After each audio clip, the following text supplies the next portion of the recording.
We're going to be in Genesis chapter 38. Thanks to Dan for covering with me last week because I was in New Mexico because I have a new grandson. My daughter-in-law gave birth on December 12th, so he's perfect. He was 7 pounds 5 ounces, 20 and a half inches long. Beautiful little baby. Looks like his grandpa. Not on my side of the family, but anyway, Noah Dennis. But anyway, enough about that. They're doing good. But anyway, that's why I was gone. I think it's a good reason. But it was awesome. It was awesome. Really enjoyed our trip down there. But now we're back, and we're going to get into Genesis chapter 38. Dan, he had the fun chapter, Genesis chapter 37, where it just talks about Joseph getting sold off and into slavery rather than being killed. So that was actually better for him. But that's a nice, and everybody knows that story pretty well. We're going to talk a little bit about kind of go off topic while Joseph's in Egypt. Other things are going on, and that's what we're going to get into. But before we do that, I just wanted to ask, has anybody looked into their family history, genealogy? And if so, do you have any interesting people in your past that you want to relate to, or any good things that you want to just mention? Does anybody have any famous people or, exciting anything? Yeah.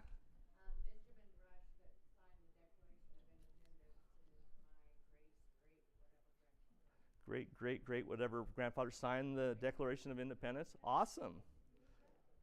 Anybody else? Doug's relative Daniel Boone. Okay. I've heard of him. Okay.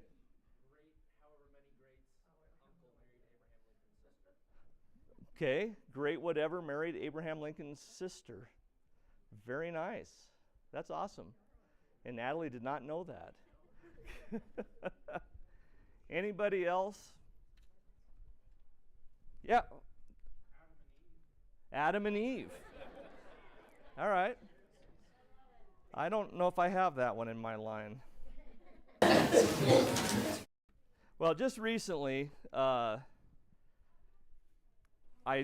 saw there was a post. One of my cousins had put a post out, and there was a kind of an old family picture. It had my grandpa Smith when he was a young boy, and there were a bunch of other family members and stuff there, and my grandpa's parents, I guess my great-grandparents. But anyway, one had put it out a list of kind of, I guess they'd be my great-greats, and so I just wanted to just say a little bit about those. Obviously, I have a lot of famous and wonderful relatives. Any of the Smiths, I don't know if you've heard of them. There's some good ones. My great-great, is it great-great-great or great-great? I think it's great-great-great. Grandfather was John Smith. You've heard of John Smith? Not this one. He immigrated from England in what was it? In 1840s, he came over with his wife. Different John Smith, sorry. Not the one you've heard of. Anyway, but he had a son named Leonard John Smith, born in 1876. And that's my great-grandfather. And he married a Grace Adelaide, or just Adelaide, I'm sorry. Or did he? No, wait, hold on a second. John Smith didn't. Leonard John Smith, his son, married Grace Adelaide Freestone. And yes, and so her dad started the Freestone Pickle dynasty. And I don't know if you've heard of the Freestone Pickles. Nobody? Okay. Anyway, and as I was talking to Dane about this, we're really looking into how, because we looked up the website. They have a website, and Freestone Pickles out of Michigan. They talk about their 6 generations of families with the pickles and stuff, and we're wondering where our pickle money is. or where our pickles are, for that matter. I don't know if I've ever had a Freestone pickle. But in looking there, I do have a point going through this. But anyway, William Freestone, who started, he married into pickles, but then he moved it to Chicago and started the Freestone pickle dynasty with a couple of his brothers. And now they're 6 generations through. But his daughter, Grace Adelaide, is my great-grandmother. And unfortunately, she didn't stick with the Freestone family or any of that, so she gets none of that, because she married Leonard John, and they weren't, I guess it wasn't the best of relationships and stuff. They had my grandfather, Leonard Smith, but anyway, she wasn't the best of people, and one of the things I have that he's famous for, he was a bootlegger. Leonard John was in prison with my other great-grandfather's brother, Otis Versaw. So anyway, so he was in jail a few times and a bootlegger, but he wasn't the worst of the two. Grace Adelaide was. But anyway, we won't get into that. But there's a lot of struggles and things, and as you look at your history, I mean, I wonder if you, I mean, we always mention, the Daniel Boones and the signers of the Declaration, things like that. But as you look at your history, what do you really see there? What do you know about them? And we just get snapshots and pictures, and sometimes they're not that pretty. Perhaps there's some sinners in there, some issues. I remember my kids, I think it was Zachary, was wanting to know some family history and stuff. So we asked my mom a little bit about it, and a lot of her relatives, her grandfather and some others, they also were bootleggers. We have a lot of bootleggers in our family. None successful. We're not like the Kennedys, who made a fortune bootlegging and made millions. We were part of the ones that were getting high on our own supply or ending up in jail or having issues and problems, and so we were part of those bootleggers. Anyway, not great. So my legacy, I'm looking back, I'd love to say that my ancestors were these awesome Christians that, that were starting ministries and preachers and those, but no, we were the bootleggers. So anyway, but that being said, I think all of us, if we look back in our past, we'd probably see the same thing. You'd see people that maybe weren't the best and the greatest as far as, if you look at their lives, their individual lives, a lot of our families were probably a mess. And I know mine was in the past, and you don't even have to look that far back. But that means that all of us are sinners. And a lot of times we like to say, there's just so much, the problems and the struggles and everything that are going on right now. This world is a mess. But if you look at what Solomon said in Ecclesiastes, if I can get there. Yeah. Ecclesiastes chapter 1. I'll go ahead and read that. The words of the preacher, the son of David, king in Jerusalem. Vanity of vanities, says the preacher. Vanity of vanities, all is vanity. What advantage does man have in all his work which he does under the sun? A generation goes, a generation comes. The earth remains forever. Also the sun rises, the sun sets, and hastening to its place, it rises there again, blowing towards the south, then turning towards the north. The wind continues swirling along, which if you've been here the last week or so, you probably know that. And on its circular courses, then the wind returns. All the rivers flow into the sea, yet the sea is not full. To the place where the rivers flow, there they flow again. All things are wearisome. Man is not able to tell it. The eye is not satisfied with seeing, nor is the ear filled with hearing. That which has been is that which will be. That which has been done is that which will be done. So there is nothing new under the sun. Nothing new under the sun. So, our families are a mess.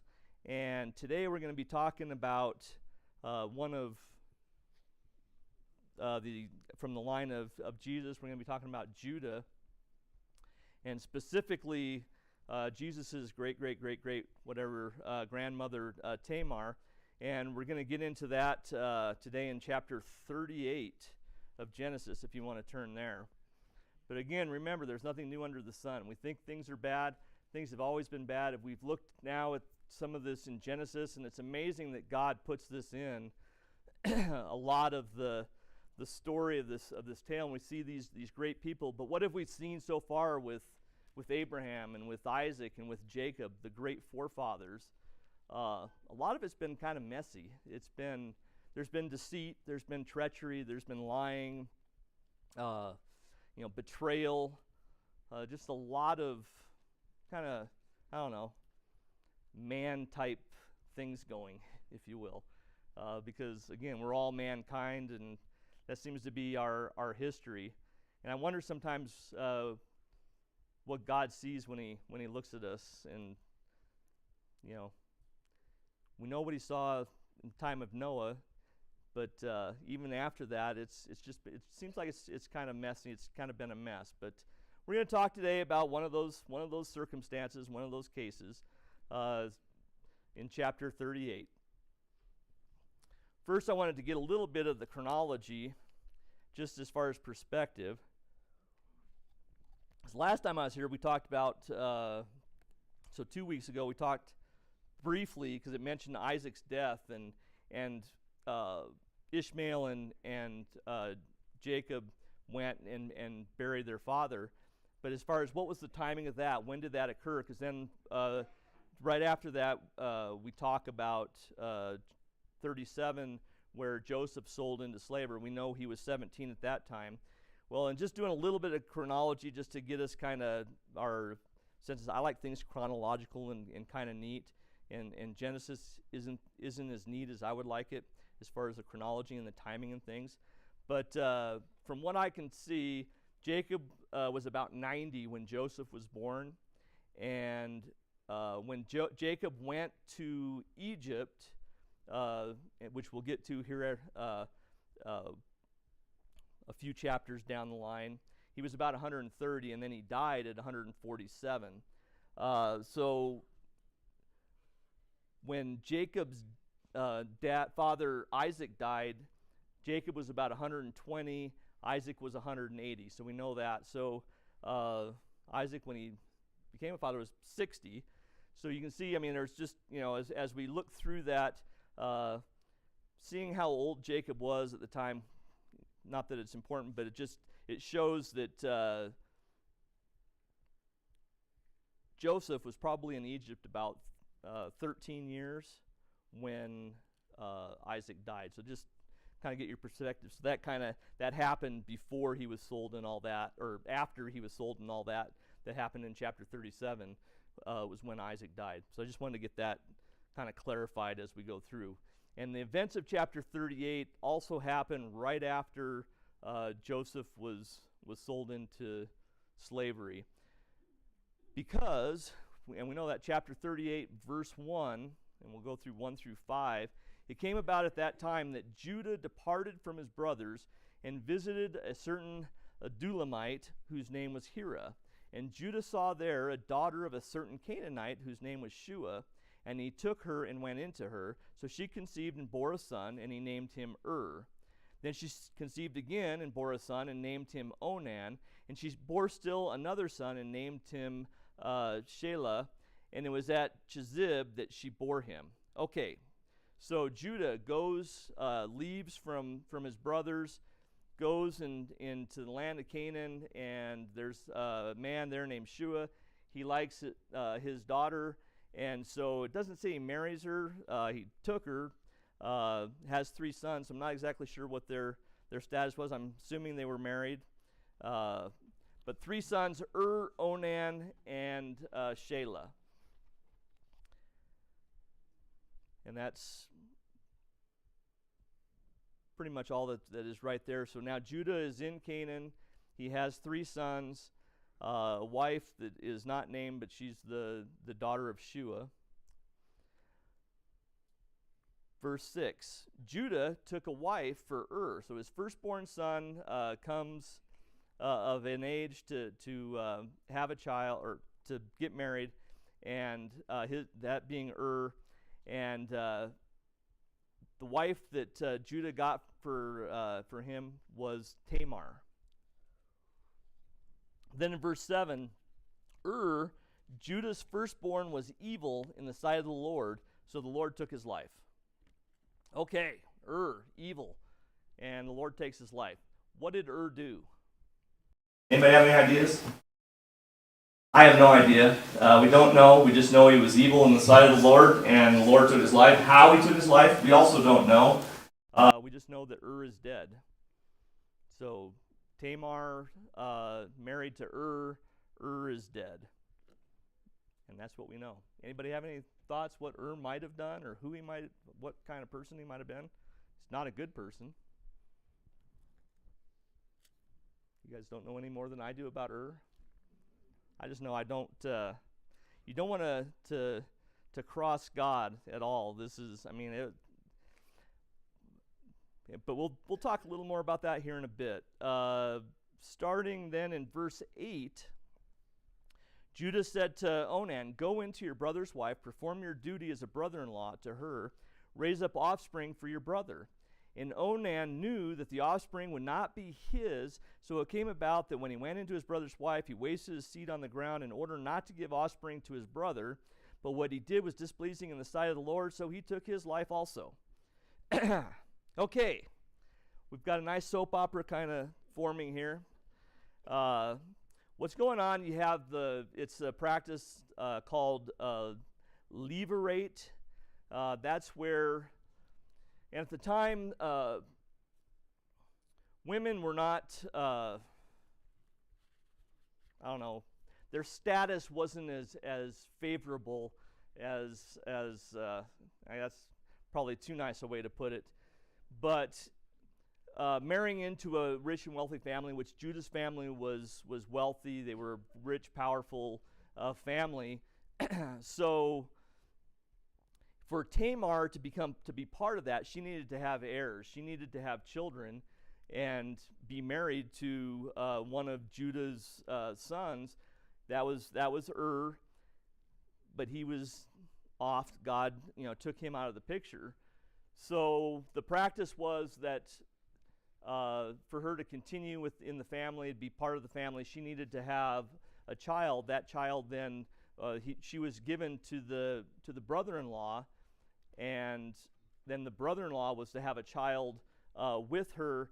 That child then would be of not of Onan. It would have been considered Er's child, and he was the firstborn. So the child would have had that inheritance, those rights.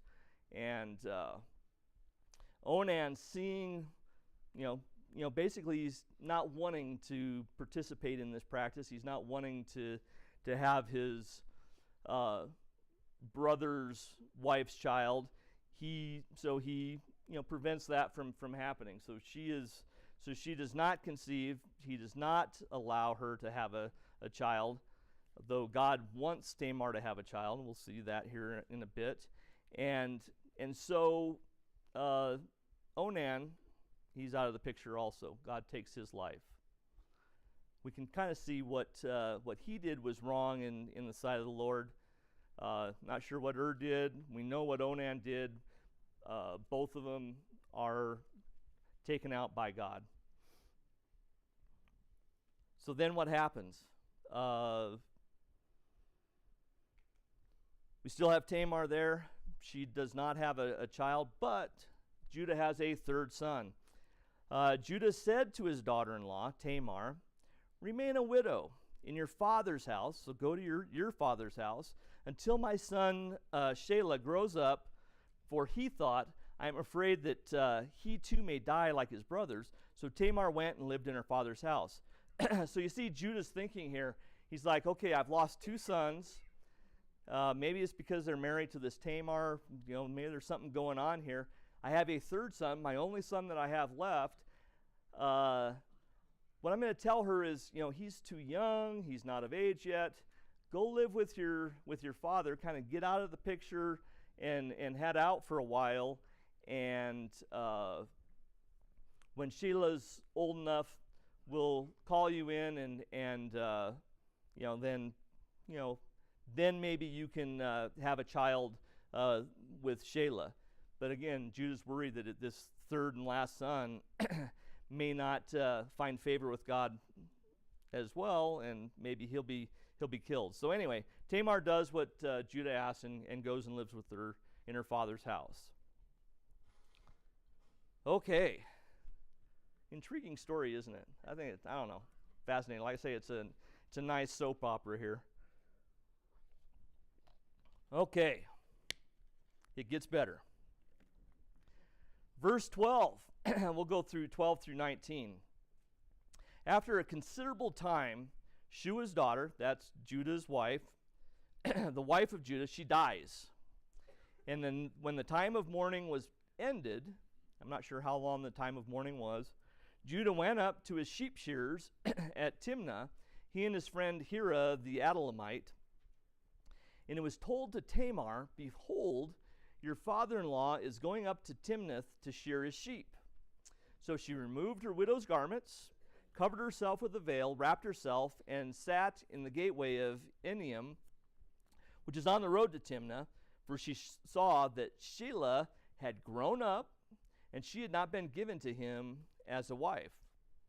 So Tamar needs to take things into her own hands here, because Shelah's there. She's not part of this wealthy family, not getting her rights by their custom. She has been denied this. And so she, again, takes matters into her own hands. When Judah saw her, again, she's veiled, he thought she was a harlot, for she had covered her face. And, okay, so there's this harlot there, so what do? He turned aside to her by the road and said, here, now let me come into you, for he did not know that she was his daughter-in-law. And she said, what will you give me that you may come into me? So they're negotiating a price. He said, therefore, I will send you a kid from the flock. She said, moreover, will you give a pledge until you send it? He said, what pledge shall I give you? And she said, your seal and your cord and your staff that is in your hand. So he gave them to her, went into her, and she conceived by him. Then she arose and departed, removed her veil, put on her widow's garments. All right. So here we have it. Tamar is, again, taking matters into her own hands. She hasn't been given Shelah's wife, or Shelah, as her husband. She's not able to has not conceived a child, as was her right to have property, to have inheritance, to have land. None of that is available to her, because Judah has stopped it. So she has a little act of deception here and gets what is owed her, a child. She conceives by Judah. Anyway, it's a fascinating story. Now, as we look at this and we're thinking about this and going through, go ahead. Is that where that saying comes? Still have no. That's one place for her. There's so many other places that we could see that. But she really, she has nothing. Just as a woman, she has nothing. What she would have would be, conceiving, because, she married into this wealthy family, thought she was going to get, and I don't know what was paid to get her for that, but there were a lot of expectations that she had for her life, for the comfort, just being able to live, all that being denied. The other part of this, it was God's plan that Tamar being in the the lineage, the genealogy of Christ, she was supposed to have a child. That was being denied to her. So we see, God kind of assisting in this, just because this is the way it has to be. But, she had to take things into her own hands. Judah was not doing what he was supposed to do. And so, he's widowed. So where is the heir that's going to be the line of Christ going to come from? Well, we see it's from Tamar. So he gives this pledge. He gives her all, the cord, the staff, and the seal, and she arises and departs, removes her veil. She puts on her widow's garments. So she's back in her father's house with her widow's garments on, still not being given Shelah. So starting verse 20, 20 through 23. When Judah sent the kid by his friend the Adullamite, again he had promised a kid for the night. That was the payment. And to receive the pledge from the woman's hand, he did not find her. He asked the men of her place, saying, "Where is the temple prostitute who is by the road at Enium?" But they said, "There has been no temple prostitute here." So he returned to Judah and said, "I did not find her." And furthermore, the men of the place said, "There's been no temple prostitute here." Then Judah said, "Let her keep them, lest we become a laughingstock. After all, I sent this kid, but you did not find her." So his concern is becoming a laughingstock because he cannot find the prostitute that he thought was there, and he was not able to pay her. And I don't know how much they were asking around, where is this, and can't find her. So again, interesting times, nothing new, but I mean, it's written, it's almost like happenstance. Yeah, of course there'd be temple prostitutes here, and you send them a goat, and no one's really, you notice they're not asking a lot of questions about why are you participating in this or anything else. It seems it's almost happenstance of the time, just part of what is done. Again, showing we're really not the best of the best, I guess, when you look at it that way. Anybody have any thoughts? Mankind.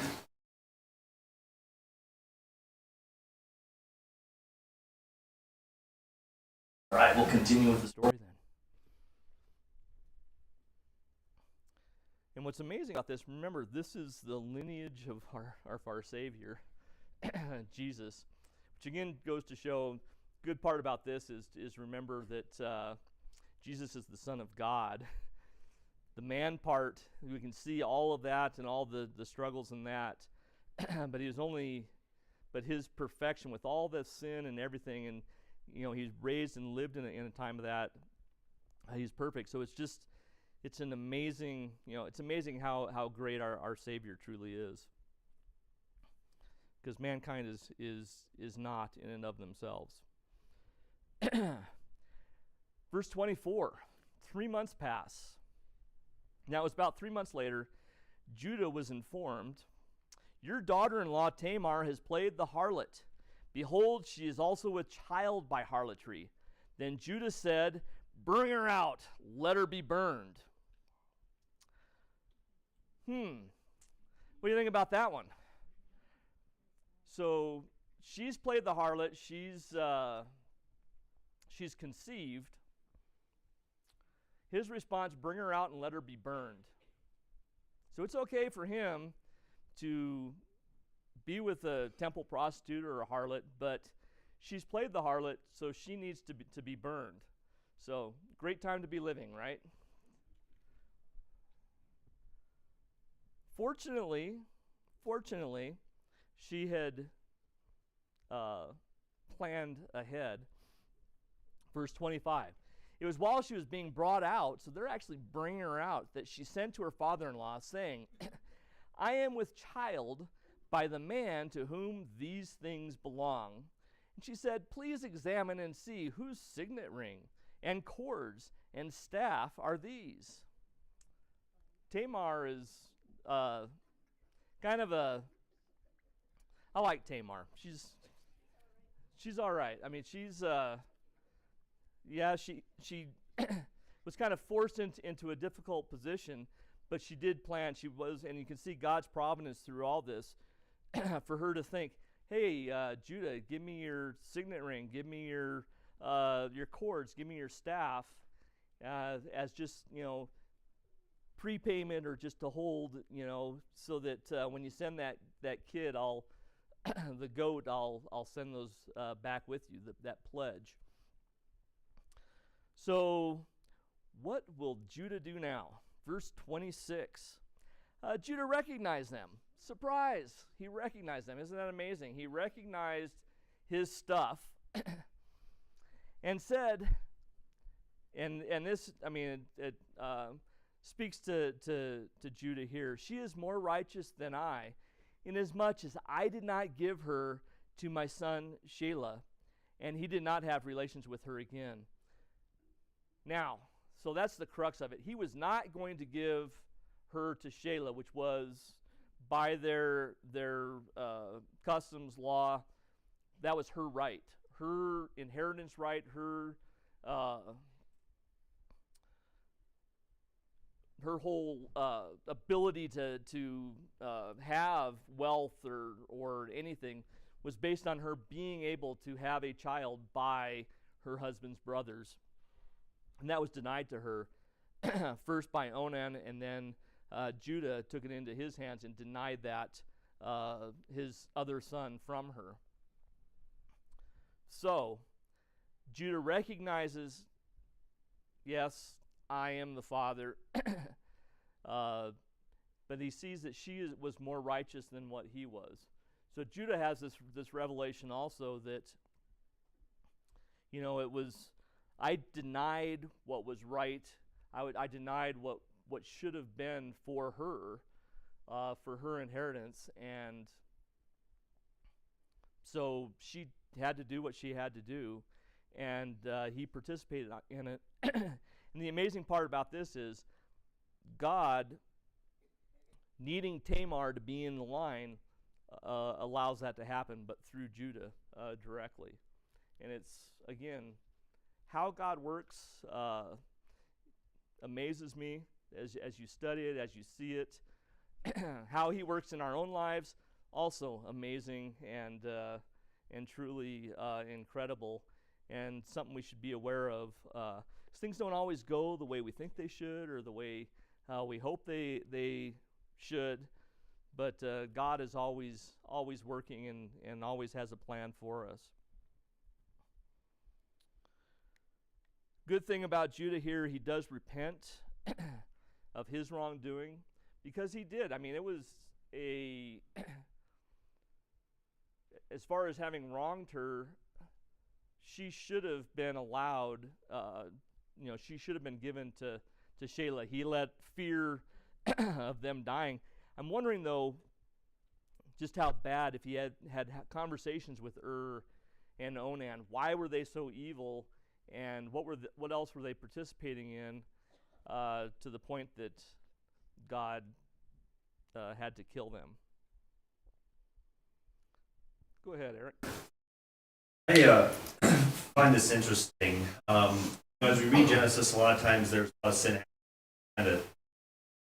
We say, God's work for people. That's correct. But verse 10, incest is essentially happening.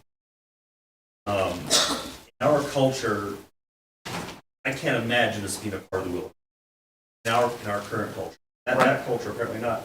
Verse 10, this was actually displeasing to God that Onan didn't impregnate Gal. And so, we have some discussion on how God works through culture.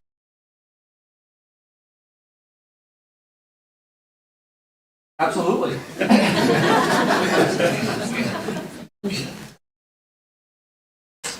If this happened today, I don't think God would be pleased with that.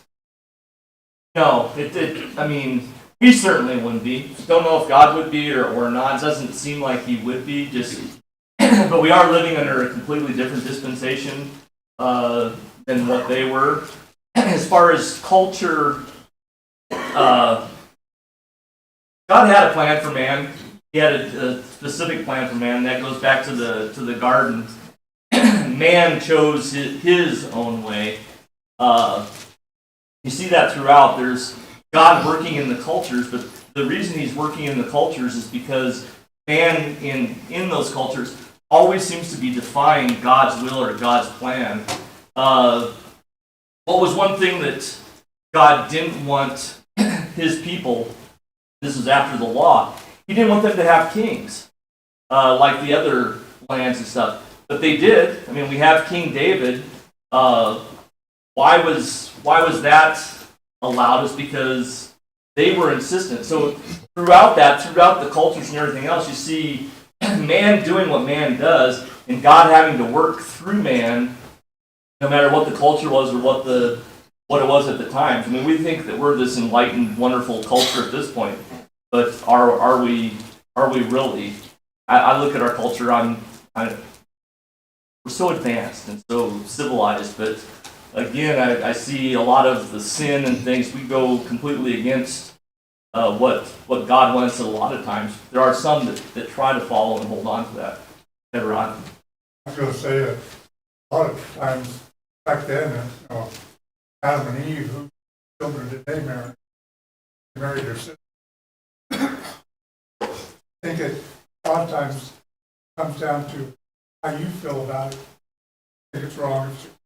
If you think it's wrong in your heart, it is wrong. What it talks about meat, sacrifice to idols. It's wrong if you feel it's wrong. Oh, take it first.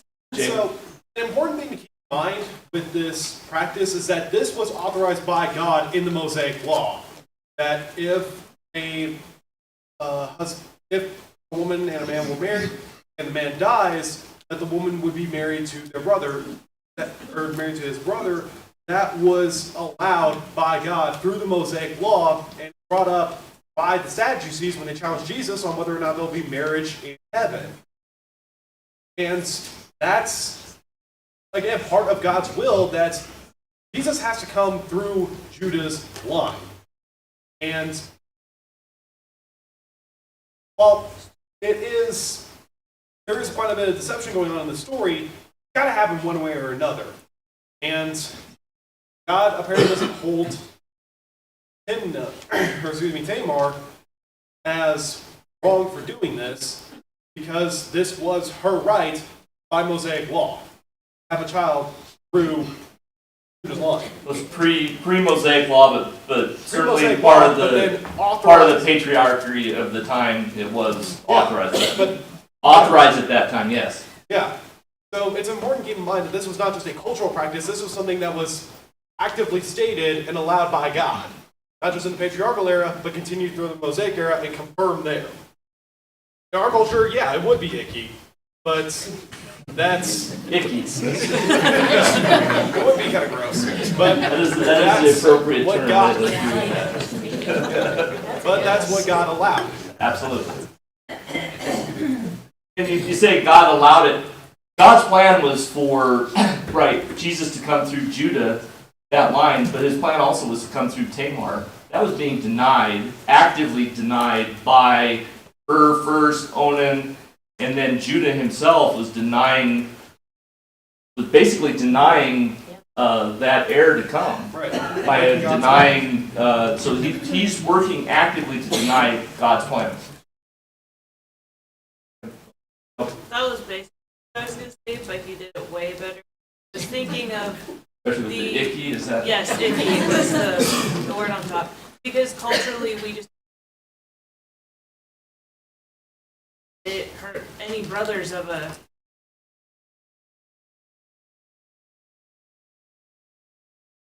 marriage of providing the son for that husband, not necessarily the son. And you're right that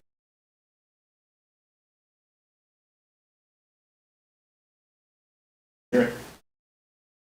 If the story ended here, later we Ruth and Boaz, couple of that we always say that not always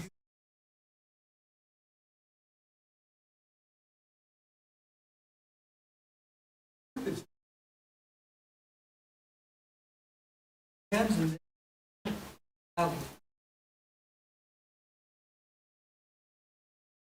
Absolutely. I was just, Oh, go ahead. sorry, wrong on me, but culture then, and it says there that when the brother dies and the next brother takes the wife, it's the reason for that is that she does not marry outside the family. Then it also says that his name not be blotted out from Israel. That's in Deuteronomy 5. Our culture today, we're all who are saved who are not. And that's, they had to keep that lineage, the line pure to know Right. where the Christ was coming from. I'm with Eric. I struggle about God being today, changing. We read these stories, and I can't make them fit. Yeah, I guess I was thinking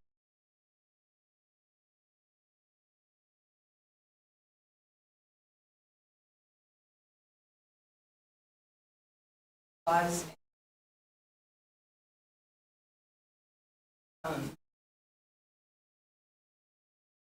and has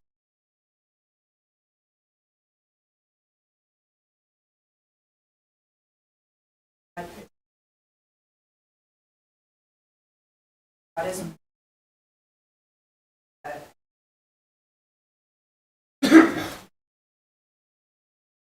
look at like, our custom.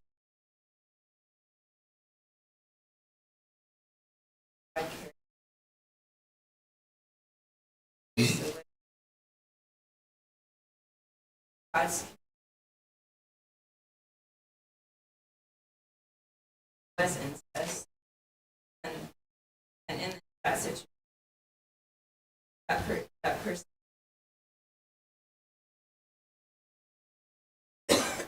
there is a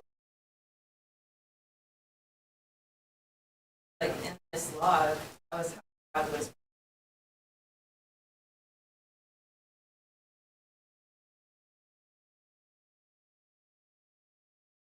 I would agree with that. You mentioned God, is he the same as he always was? God always had a certain plan for mankind. He always had a hope for mankind.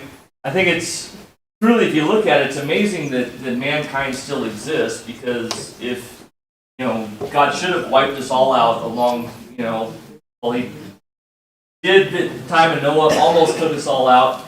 You wonder, well, how righteous was Noah? You see Noah's sins as well. So man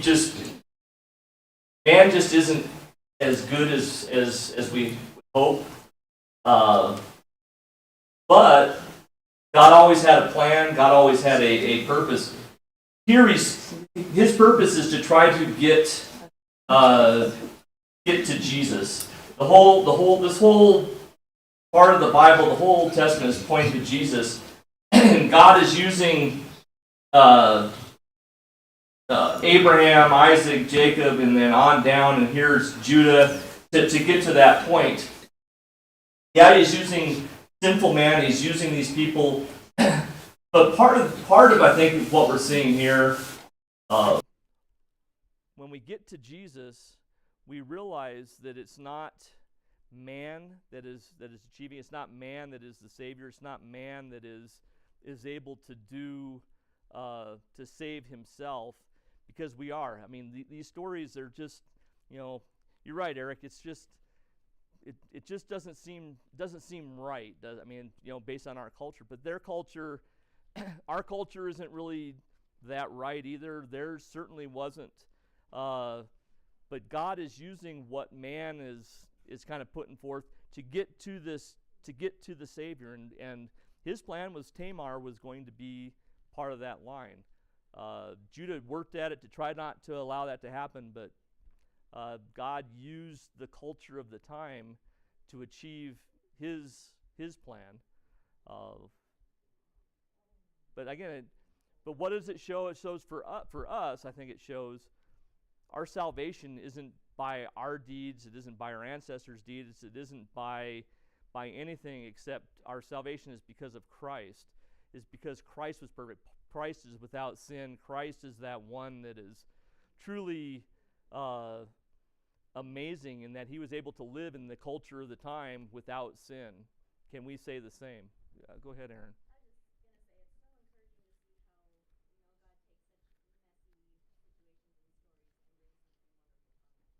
Yeah. But we can't boast on ourselves, and certainly none of the people of the time. I mean, you look at any of the ancestry of Christ, which one of them could really boast that, man, I was, Solomon, that wise man, man, he's a mess. We've been talking about that in 1 Kings. We certainly see that.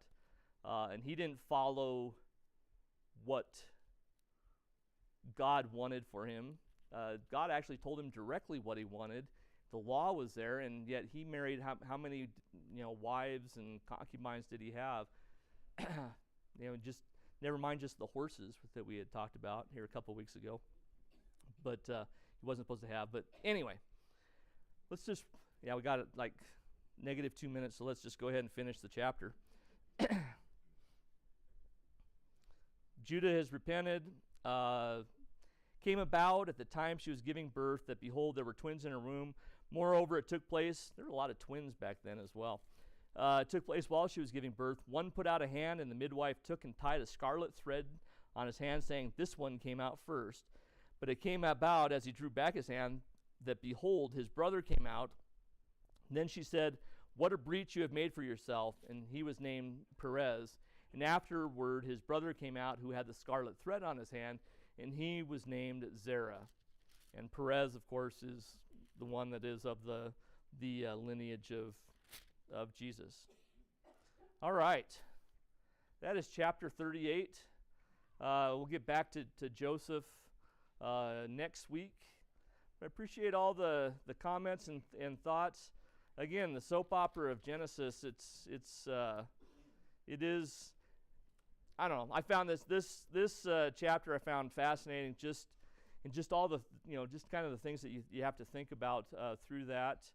So hopefully you guys got a little bit of something out of a chapter that, in Genesis that, I don't know that I ever really dwelt on this chapter so much. It's one of those that, it's one of those difficult, it's kind of a messy chapter, but it is interesting.